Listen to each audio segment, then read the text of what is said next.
peut arriver dans des situations où notre simple force ne peut plus agir. Mais notre Seigneur nous a laissé le Saint-Esprit. Bien aimé, lorsque nous sommes en face des situations ou des problèmes, bien aimé, appelons le Saint-Esprit. Notre Seigneur nous a donné la responsabilité de nos actes. Oui, bien aimé, aujourd'hui nous sommes responsables à travers le sang de Jésus qui a coulé. Vu que nous sommes responsables, apprenons à mettre en pratique ce que Dieu nous a dit. Apprenons à appliquer les commandements. Demandons au Saint-Esprit parce que c'est lui le seul qui est capable de nous dire quoi faire. Oui, bien aimé, lorsque nous sommes à la maison, le Saint-Esprit est là. Lorsque nous sommes hors de la maison, le Saint-Esprit est là. Partout où nous allons, même lorsque nous dormons, le Saint-Esprit est là. C'est ce Saint-Esprit-là qui nous guide, qui nous oriente. Dieu nous a dit, si nous vivons par l'Esprit, laissons-nous aussi conduire par l'Esprit. Bien aimé, c'est le Saint-Esprit qui doit conduire nos vies. Oui, nous devons dire au Saint-Esprit, Saint-Esprit, nos vies t'appartiennent. Saint-Esprit, nos vies sont entre tes mains. Parce que nous savons qu'avec Dieu, tu reçois même adoration et même gloire. Donc n'hésitons pas de le dire. Saint-Esprit, prends le contrôle de ma vie. Saint-Esprit, montre-moi comment faire. Saint-Esprit, voilà, je suis en face d'un fichier. Je suis assis au travail. Saint-Esprit, mes patrons attendent quelque chose de moi. Saint-Esprit, dis-moi ce que je dois mettre. Saint-Esprit, dis-moi ce que je dois dire.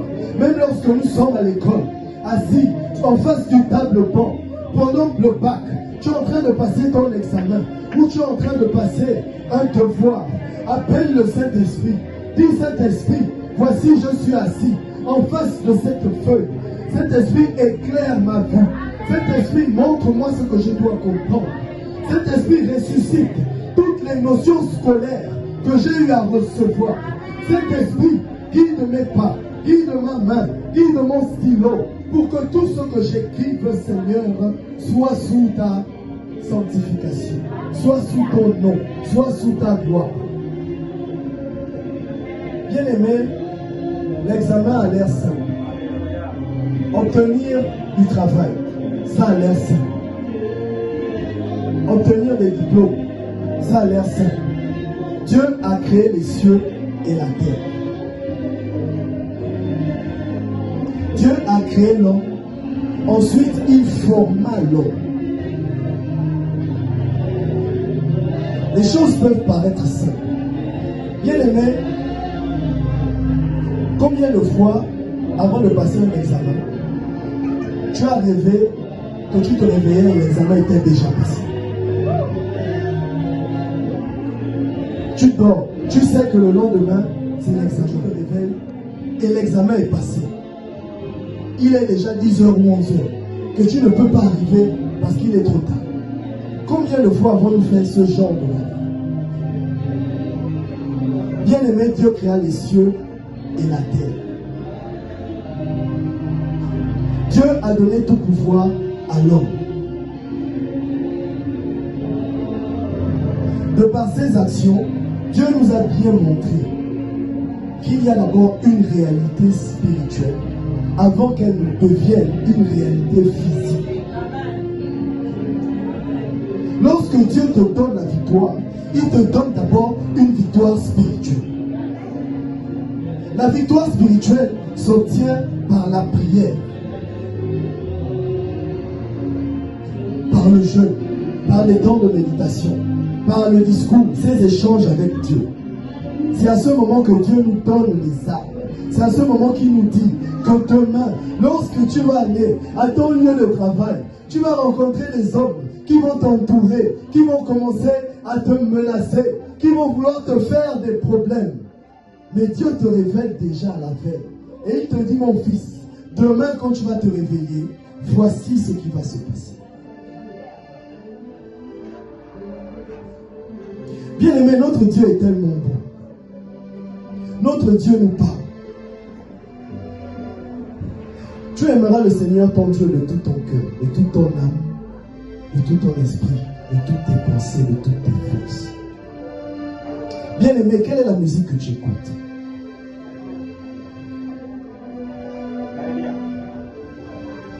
Quelle est la musique que tu écoutes à longueur de journée?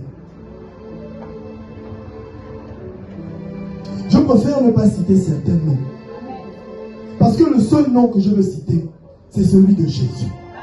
Qui est le nom au-dessus de tous les noms. Bien aimé, il y a des musiques qui endorment ton esprit.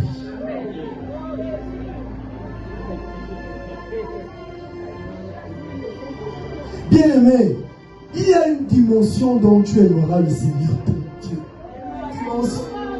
Un truc. Quand tu ressens ça, il y a des musiques que quand tu écoutes, tu dis mais ça c'est même quelle musique qui passe comme ça? Ça c'est quoi? Comment les gens peuvent rester à longueur de journée à entendre ça? Comment veux-tu entendre quand ton Dieu va te parler? Si c'est cette musique qui est dans ta tête, qui est dans ton esprit, Dieu va te parler comment?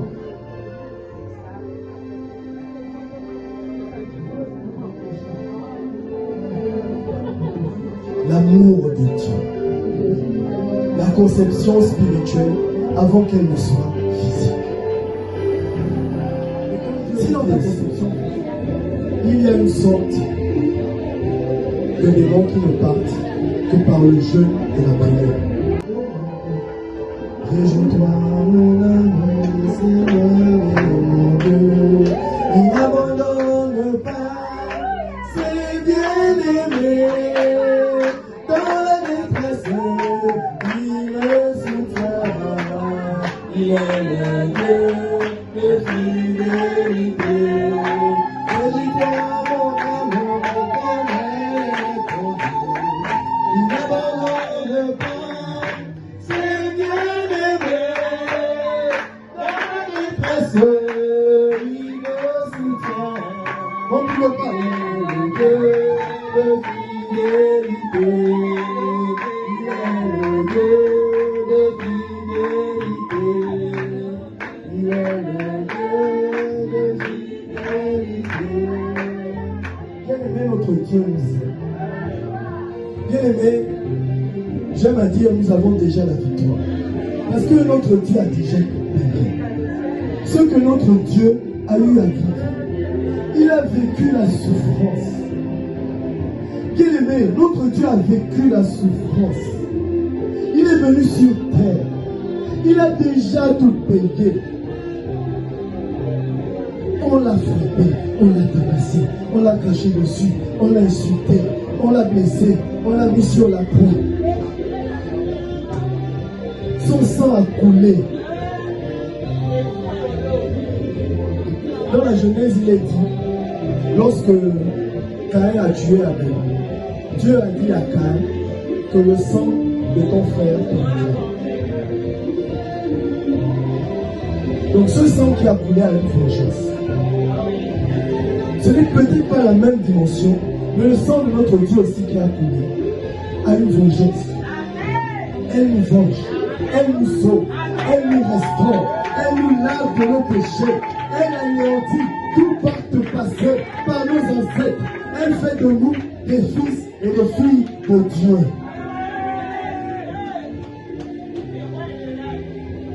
Bien aimé, le monde spirituel est réel. Le monde spirituel, les attaques spirituelles sont réelles. Mais dans le psaume 91, nous le lisons tous. Celui qui demeure sous la pluie du Très-Haut repose à l'ombre du Tout-Puissant. Je dis à l'Éternel, mon refuge et ma forteresse, mon Dieu en qui je me confie, car c'est lui qui te délivre du filet de l'oiseleur, de la peste et de ses ravages. Tu ne craindras ni les terreurs de la nuit, ni la flèche qui vole de jour. Que 1000 tombent à ton côté et 10 000 à ta droite, tu ne seras pas atteint. De tes yeux seulement, tu regarderas et tu verras la rétribution des méchants.